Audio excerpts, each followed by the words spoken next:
David and Goliath, a little courage and trust. King Saul and his army were camped on a hill, all dressed for a battle to fight. But instead of advancing and trusting God's will, they just stood there shaking in fright. For the enemy army had on their side a giant, Goliath by name. He was 9 feet tall and almost 5 wide, a brute as mean as they came. Every day he came out to rant and rave, mocking the Israelite host. "Send out a man if you have any brave, I'll tear him to shreds," was his boast. One day young David happened along to see how his brothers might be, when Goliath appeared, fearsome and strong, displaying his muscles to see. David watched in shock his army all leave, pretending they had somewhere to go. David called, "Come on, guys, we must trust and believe. With God we can defeat this foe. We've no one to fear, not with God on our side. His size makes no difference at all. Sure is enormous, both tall and wide. That just means he has further to fall. I'll take on that brute, and I'll give him what for. Fear neither his words or his might. I know I'm no expert in fighting a war, but running just doesn't seem right."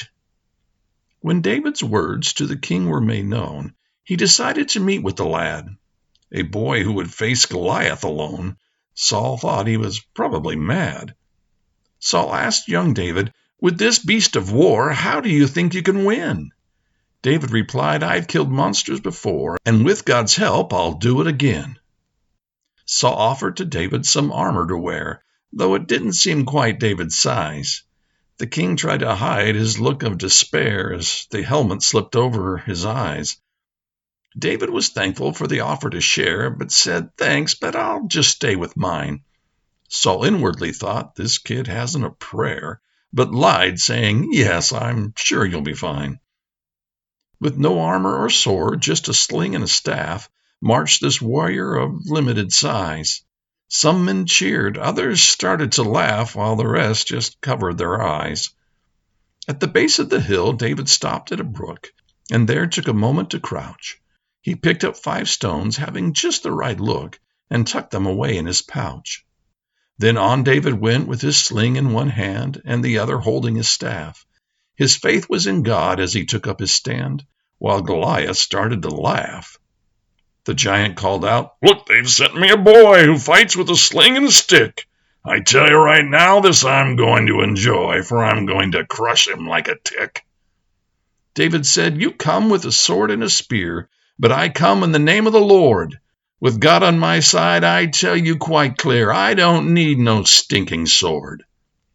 With a roar of rage, Goliath dashed out, which was more of a lumbering gait, but he picked up speed as he gave a great shout, glaring at David with hate. His fist he was shaking and curses was making, the ground was quaking each stride. His rage wasn't faking as his oath he was taking, "I'm going to stake out his hide."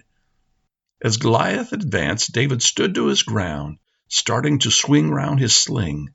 Faster and faster his arm went around. Then he let fly the stone with a zing.